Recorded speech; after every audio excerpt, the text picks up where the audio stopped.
Trabalho executado para a disciplina de Educação e Trabalho com o professor Rodrigo, intitulado Currículo, Território em Disputa, obra de Miguel Gonzalez Arroyo. O sociólogo Miguel Gonzalez Arroyo é um grande defensor da educação integral. Nascido na Espanha no ano de 1935, Arroyo veio para o Brasil para escapar da ditadura de Franco, no final da década de 1950. No Brasil, fez carreiras na educação, defendendo que a pedagogia deve dialogar com a realidade dos alunos, especialmente nas áreas mais vulneráveis. Nos anos de 1990, foi secretário adjunto de Educação da Prefeitura de Belo Horizonte e implementou o programa que modificou métodos de avaliação, criando ciclos que respeitavam os diferentes ritmos de aprendizagem dos alunos e ampliando o tempo para sua vivência cultural. O professor Arroyo é emérito na Universidade Federal de Minas Gerais e, para o educador, o papel da escola vai além de desenvolver habilidades como ler e escrever.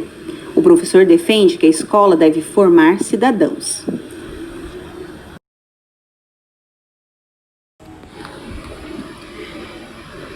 Currículo, território em disputa. 2. Os saberes do trabalho docente disputam lugar nos currículos. Toda ciência é ligada às necessidades da vida, à atividade do homem. Gramsci. O autor Miguel Arroyo, em sua obra, ele aborda os saberes da docência e os próprios docentes trabalhadores, como um estado ausente nos conhecimentos escolares, em que os currículos acumulam muitos saberes, mas sabem pouco dos adultos que os ensinam e menos ainda das crianças, adolescentes e jovens que os aprendem. O autor ele aborda nesse início dessa parte 2, na realidade ele traz uma reflexão sobre o currículo e os saberes da docência.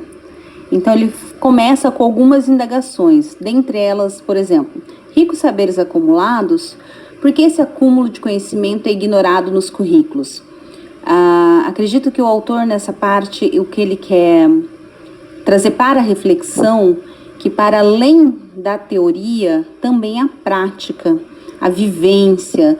Então, não abordar apenas aquilo no currículo, mas o currículo numa forma ampla, da vivência do dia a dia, dos saberes tanto do professor quanto do aluno. Então ele já começa essa segunda parte dessa obra abordando, fazendo questionamentos para realmente levar à reflexão. Uma outra reflexão que ele faz é em relação aos mestres educadores e educandos convivendo próximos e ao mesmo tempo desconhecidos, né? E novamente ele fala sobre a questão do currículo como território de disputa. Então ele começa essa provocação, né, nesse início, para depois começar a falar sobre o direito ao acúmulo de saberes sobre a condição docente.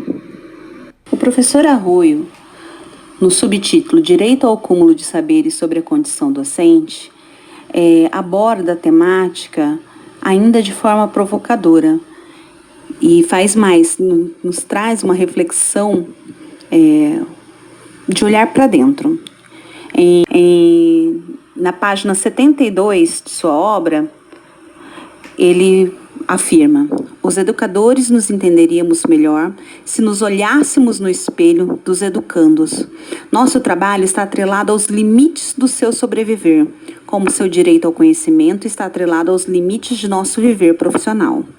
Em suma, Arroyo, ele quer dizer o que ele quer que nós, enquanto futuros educadores e educadoras, refletimos sobre como que esse aluno chega para a gente dentro da escola. Quais são os seus conhecimentos prévios, o que ele traz como carga, como arcabouço, como experiência de vida que pode agregar ou pode trazer dificuldade na condição de aprendizado desse aluno. E integrar o currículo a esses conhecimentos. Então, esse acúmulo de saberes que o professor Arroyo aborda nesse item é relacionado não só às disciplinas, às matérias, ao conteúdo, à grade que oferece, mas toda uma cultura escolar. E essa cultura escolar, ela também envolve o aluno e os seus saberes, as suas experiências, as suas expectativas e aquilo que ele não tem conhecimento, que ele precisa, talvez, de uma outra abordagem para poder desenvolver o seu conhecimento e gerar cultura e gerar novas aprendizagens. Então, esse item da obra do professor Arroio, ele aborda exatamente essa questão do olhar, da gente se colocar no lugar do nosso aluno e perceber esse aluno. Conhecer-se para relacionamentos mais humanos. Nessa parte do texto, Arroio ele ainda continua a descrever, né, sobre como incorporar esses conhecimentos extracurriculares, né, que são os conhecimentos tanto do aluno quanto do professor fora da escola. Como que a gente pode incorporar isso no currículo, na nossa formação docente, no nosso trabalho de educação básica e também no território dos currículos. Ele, nessa parte, ele enfatiza bem a importância de tornar esse relacionamento mais humano, de conhecer tanto o professor, quanto o aluno, tanto o corpo docente inteiro, né? Ele fala sobre a importância e a contribuição que isso traz. Ele fala que é um caminho, né, que é para desconstruir imagens irreais. Quando ele fala isso, eu acredito que ele fala sobre o professor, né, a história que o professor tem de tratar o aluno como tábula rasa, como ser somente ele que deposita os ensinamentos, somente o professor que sabe. E desconstruir essa imagem vai tornar uma sala mais onde os alunos podem ser mediadores, né, desse aprendizado deles, onde eles possam trazer, né, coisas, experiências, vivências de fora para acumular esse conhecimento dado dentro de sala. Então, ele fala sobre isso, sobre a importância de conhecer o profissional, o professor, né? E seguindo do conhecer-se para relacionamentos mais humanos, o autor nos apresenta a condição docente desprestigiada, que fala sobre o acúmulo de conhecimento produzido por profissionais da educação e o porquê que eles não são levados em conta, não são trazidos para debate, para estudos dentro do campo de território dos currículos.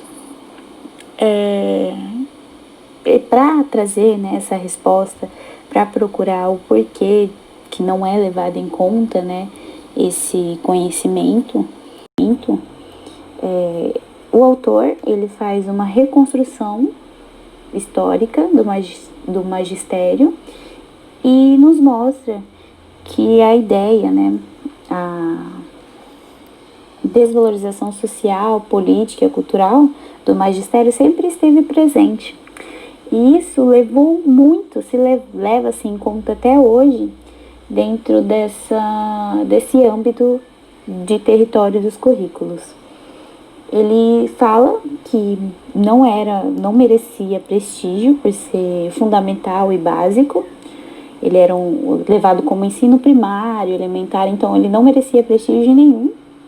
Ele não tinha como uma experiência social, com uma política cultural e nobre, séria, que era levado, né, em ênfase, que era levado em conta. Ele não tinha essa ideia.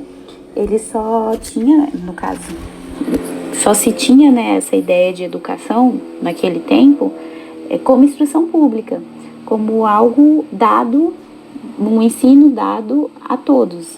E ele não era reconhecido como uma experiência nobre. E por isso contribuiu para que, né, a figura do professor, a figura do profissional de educação não tivesse esse reconhecimento e tivesse espaço dentro dos debates de currículo. Os conhecimentos descontextualizados das vivências sociais. Vamos voltar então à pergunta que persegue nesse texto, né? Por que os saberes produzidos sobre os mestres e os educandos não são reconhecidos nos currículos? Nas reuniões dos professores, nós percebemos um desconforto deles diante do desmerecimento de suas vivências na educação, que é perante a falta dos saberes do trabalho nos currículos dos cursos de formação. Por que essa ignorância, desvalorização, inclusive nos currículos de educação básica, com os que trabalham? Essa é uma constatação, que os currículos e os livros didáticos eles são pensados como espaços de saberes, de conhecimentos e de concepções. E quando as experiências humanas e a diversidade de seus sujeitos é ignorada, apenas algumas dessas experiências, alguns sujeitos, e conhecimentos, eles são considerados válidos, universais, legítimos. Essa separação entre conhecimentos e experiências sociais, ela leva a desprezar as experiências não apenas dos educandos e seus colegas sociais, raciais, mas também dos próprios educadores e docentes. E suas experiências profissionais e humanas, elas são diferenciadas de gênero, etnia, raça, classe, campo ou periferia. Suas vivências da condição e do trabalho docente, de suas lutas como coletivo, eles pouco importam tanto para os profissionais competentes. As dicotomias entre núcleo comum e a parte diversificada. O núcleo comum, ele é o central nos currículos, ou nos conhecimentos que toda criança, adolescente, jovem, ele tende a aprender.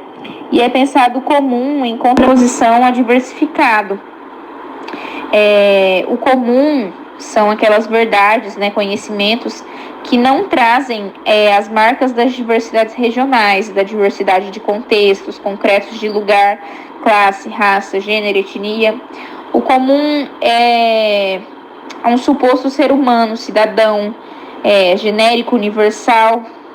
E já o diversificado, ele é o outro, os outros, os que não são universais. E, consequentemente, os saberes, os conhecimentos, os valores, a cultura dos outros, dos diversos, elas não são componentes do núcleo comum. Eles não são obrigatórios. E por essa lógica, conclui-se, então, que toda a produção cultural, intelectual, ética, estética dos coletivos, diversos em região, gênero, raça, etnia, classe, campo, periferia, seja ela desconhecida no sistema escolar, nos currículos, desde a educação da infância até a universidade, superando dicotomias e hierarquias. Os coletivos docentes, eles tentam superar essas dicotomias que existem entre o núcleo comum e o núcleo diversificado. Mas como isso, As escolas e os seus coletivos, eles estão avançando em tentativas de superar as dicotomias entre experiências sociais, humanas, trabalho e conhecimento. Os projetos e propostas pedagógicas e didáticos, eles partem dos saberes dos educandos ao iniciar o estudo de uma matéria ou a escolher um tema gerador de estudo. Ou seja, eles partem do que os educandos sabem e incorporam os saberes que carregam. E aprofundar no reconhecimento dessas dicotomias, ele é um dos pontos mais desafiantes das pesquisas e das diretrizes e políticas.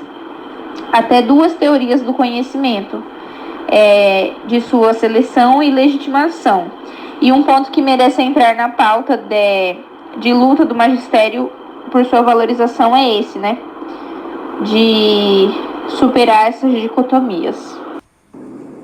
Dicotomias e hierarquias disputadas na dinâmica social. Dicotomias e hierarquias são contestadas na dinâmica política tensa da nossa sociedade e as seções invadem as escolas, a condição docente e discente e os currículos. O movimento docente de educação básica pública ou privada. Nas últimas décadas, os docentes da educação básica vêm reagindo à inferiorização do seu trabalho no campo da docência, do sistema escolar e das instituições públicas do trabalho humano. Esse movimento vem colocando no campo político sua valorização, não apenas sobre a inferiorização do magistério, nas hierarquias do sistema e das políticas públicas de remuneração e carreira. Os docentes têm colocado em disputa a desvalorização, inferiorização da educação com enfoque na pública. Em consequência, houve uma nova política ao público como um espaço inferior e ao trabalho nas escolas públicas. O movimento dos trabalhadores vem de forma indireta ou direta questionando a tradição política segregadora, hierarquizadora e inferiorizante, também, em consequência, inferior aos saberes da docência com os setores populares. É perceptível que a inferiorização do seu trabalho está associada à inferiorização dos coletivos populares do seu trabalho e sua cidadania. O trabalho humano disputa centralidade nos currículos. No próximo capítulo, o foco será na história de conformação de identidades, docentes, profissionais e trabalhadores em educação. Há lugar para os saberes no trabalho? Há algumas observações pessimistas. O estudo dessa longa história não faz parte do currículo de formação de professores. A tensão entre as condições de trabalho e de ensino e o saber profissional e social da própria categoria ainda é ignorada e marginalizada no saber jurídico dos cursos de formação. Uma grande quantidade de experiência e reconhecimento afeta diretamente a identidade docente, a atuação profissional e continua a ser desperdiçada na concepção curricular da educação básica. O mais lamentável é que é desperdiçada em métodos de ensino, graduação e curso de formação continuada. No direito ao reconhecimento produzido no trabalho, os professores eles não são reconhecidos como sujeitos de conhecimento no currículo de formação deles, experiências que eles tiveram durante a formação docente, além também de toda a experiência trabalhista de qualquer indivíduo jovem e adulto. E esse currículo de formação básica, ele não traz os saberes sobre o trabalho, o que causa uma preocupação nos jovens integrados desde cedo na sociedade trabalhista e que convive com os pais que também são trabalhadores. E esse déficit no currículo, ele nega ao trabalhador profissional da educação o direito dele expor sua história. E que para o ordenamento curricular, todo o trabalho humano e as lutas que eles tiveram até agora pelos seus direitos, elas são insignificantes e que não têm o merecido reconhecimento político nem pedagógico. E isso inclui também o trabalho docente e faz com que esses trabalhadores, eles sejam separados. E toda a luta da classe dominada, ela não tem espaço nesses currículos de formação básica ou nos currículos docente-pedagógico, o que constata a centralidade entre as crianças e adultos, principalmente nas escolas públicas, que são filhos de trabalhadores ameaçados pelo desemprego, pelo trabalho informal e de sobrevivência também. E essa carência nos conteúdos de ensino-aprendizado, elas contrapõem a centralidade que os docentes dão à sua condição de trabalho. Na retomada dos saberes do trabalho docente, tanto o movimento docente quanto o movimento operário ou o movimento dos trabalhadores sem terra, eles têm publicado a luta que eles enfrentam pelos seus direitos. E quando nós pesquisamos a história do trabalho, são essas fontes que nós usamos. Também existem congressos e fóruns que são apropriados para poder falar sobre esses trabalhos docentes. E essas oficinas, elas ocorrem frequentemente nas redes municipais e estaduais de ensino, onde são trabalhados textos e até as vivências do dia a dia desses professores, além também de toda a trajetória para a valorização do trabalho, onde essas experiências, elas passam a ser produtora ou inferiorizadora de saberes docentes, políticos, sociais e também identitários. Nessas oficinas, os professores eles levam as próprias experiências de trabalho e as lutas que eles enfrentam pelos direitos, para poder introduzir esse conhecimento no currículo da educação dos adolescentes, dos jovens e dos adultos, a realidade do trabalho e o avanço dos direitos, tendo isso como uma experiência social e política, levando a realidade do trabalho para os seus educandos. E foi muito importante essa incorporação no currículo pelas experiências sociais de trabalho e de saberes acumulados, porque essas oficinas, elas se constituem como um enriquecimento no currículo dos próprios docentes, onde tem uma aproximação dos mestres e dos alunos com uma experiência que todos eles têm em comum, que são os trabalhos e as lutas pela dignidade. E isso mostra que o trabalho como aprendizado dos diretores, ele merecia um lugar de destaque no currículo, começando o trabalho docente como um princípio da aprendizagem dos direitos da docência.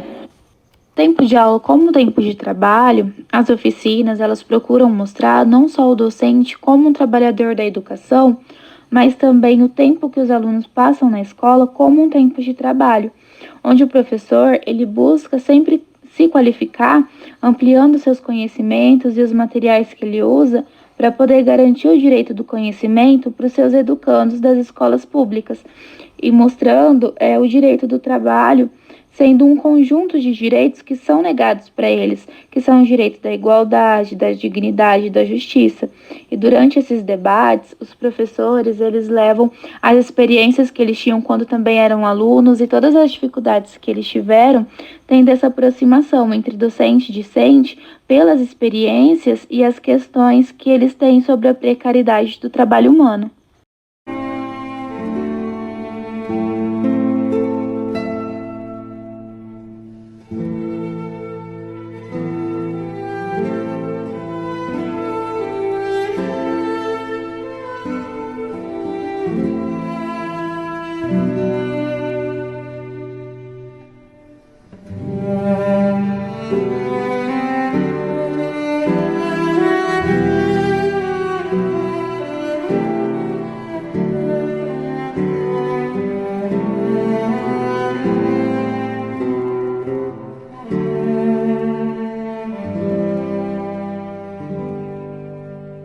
Estava lembrando agora de Ortega y Gasset, que foi um grande filósofo, que eu estudei com ele lá como professor na Universidade Complutense, e ele falava: eu não sou eu sou eu e minhas circunstâncias. Eu diria que eu, vocês, cada um de nós, não somos pessoas isoladas. Nós carregamos as marcas dos grupos sociais, sobretudo grupos sociais, das vivências sociais que tivemos ao longo da vida. Elas nos marcaram. Paulo Freire insistia muito nisso. O ser humano não se constrói sozinho. O ser humano se constrói sempre em diálogo com os outros. E Hobsbawm, um grande historiador inglês, ele insistia muito exatamente nisso. Quando me perguntaram quem que você é, eu sou meu tempo.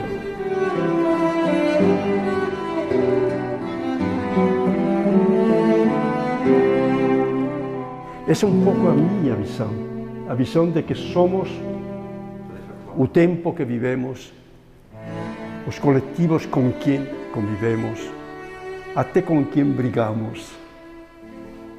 As realidades, as circunstâncias a que resistimos, as relações sociais de classe a que resistimos, isso que nós somos. Porque quando uma criança chega na escola, a professora tem que perceber que essa criança não é ela. Ou ela, mas leva a mãe que o cuidou, a mãe que amamentou, leva a socialização da mãe, os valores da mãe, do pai, da família, do meio onde viveu. Isto é muito importante. Quando pensamos que um ser humano, seja desde criança até a vida adulta, os jovens e adultos, por exemplo, eles se constroem em percursos isolados, não conseguimos entendê-los. Então, esta ideia de que eu sou eu e minhas circunstâncias, eu trago neste diálogo um pouco as marcas de meu tempo, as marcas da minha história, as marcas dos coletivos com os quais eu vivi, convivi, resisti.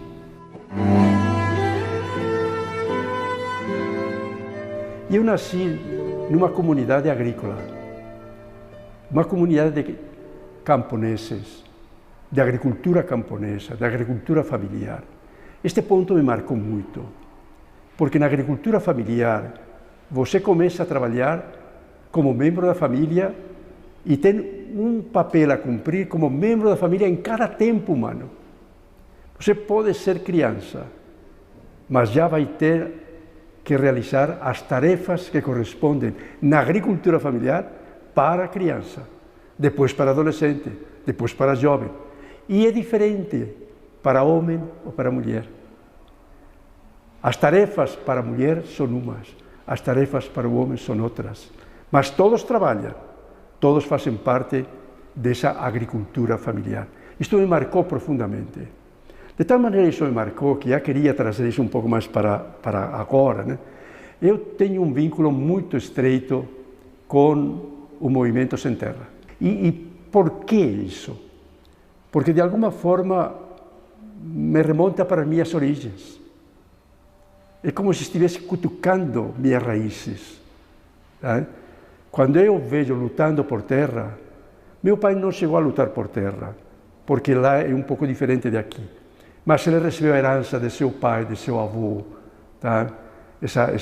E aquele viver, plantar trigo, plantar centeio, plantar aveia, né?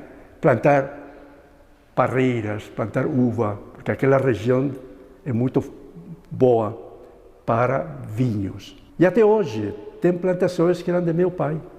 Até hoje. Quando eu chego lá nas adegas da minha cidade, ainda este vinho também tem as uvas que seu pai plantou. Isto é muito interessante. Ou seja, você sentir-se um pouco que suas raízes humanas, como ser humano,